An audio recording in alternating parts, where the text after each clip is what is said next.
Hello guys, PJ here.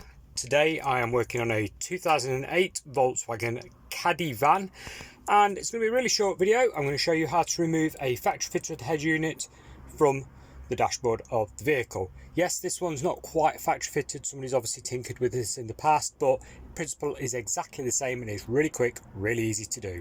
So let's get straight on with it.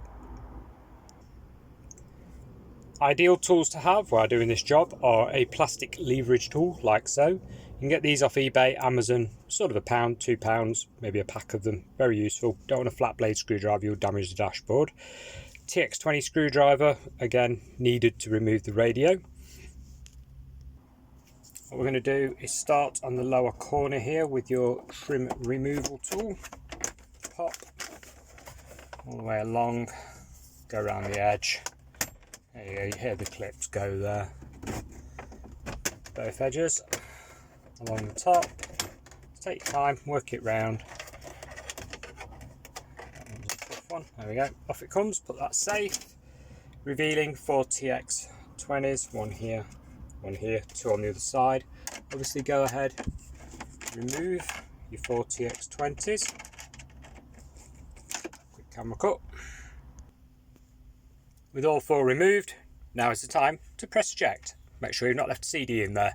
Loads of people do, just a little tip. Pull it forward, you'll notice I've covered the gear knob over. There we go. So we don't want that getting scratched. Unplug anything out the back of the radio until you are left with the factory connector, which is on a pivot there. So obviously to remove it from the stereo, look, you pinch the rear and then it sort of rotates, look, it's on a locking mechanism. Then you pull it out. Pretty straightforward. Fascia aerial connector, like so. So you're going to have a converter. Speaking of converters, you're going to need a fascia adapter and a wiring converter to convert this for normal radios. And here we are. This is the fascia. It's actually the same one as used on a Golf, very common fascia. There's a couple of different ones for Golf, but it's this particular one. There you go. It's got the lugs each side. This is made by Connect 2, part number CT24VW06. So again, you can order these Amazon, eBay, most car shops, etc. Same likewise for the connector there. It's got an aerial connector built in as well, Connect 2, and CT20VW02. You got 06 for the fascia, 02 for the harness.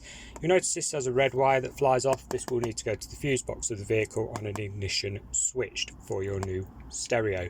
Highly recommend using a fuse spur, which is a small piece of wire that looks like this.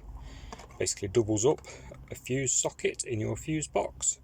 And these again, eBay, sort of £1. Very, very cheap things. All you do is locate a fuse that's ignition switch, such as heater, blower, motor.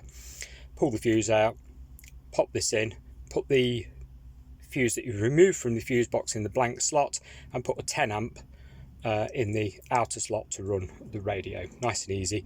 Obviously put that under your dashboard, under the steering wheel, and then up and through into the stereo hole, secure all your wiring.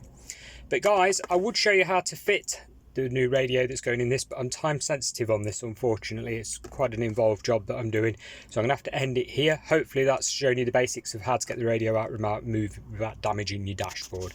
Thanks a lot for watching. I'll catch you again next time. Bye.